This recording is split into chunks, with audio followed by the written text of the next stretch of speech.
Záhyba, záhyb je přes teplokrevní, po Grandostovi.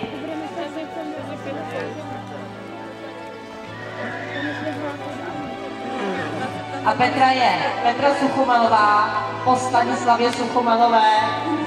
A Stanislava jsem se byla Suchomalová zasouzená jinak asi, to je pravda, to nevím, ale.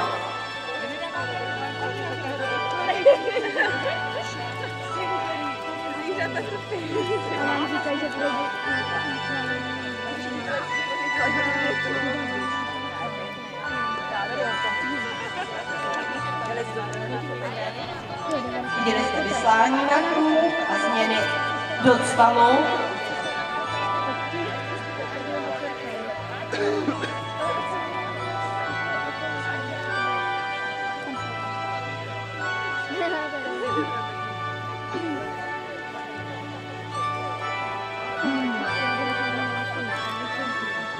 Vidíte, že kůň vždycky udělá, co jeho živitel.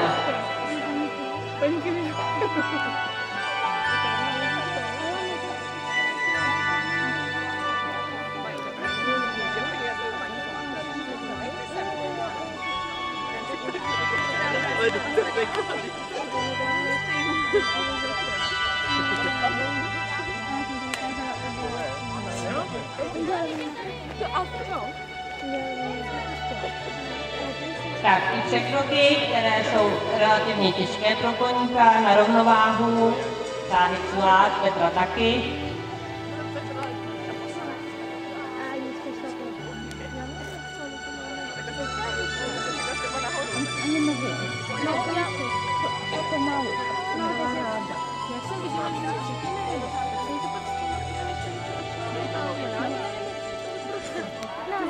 Děkujeme, stačí, bylo to moc krásné, děkujeme.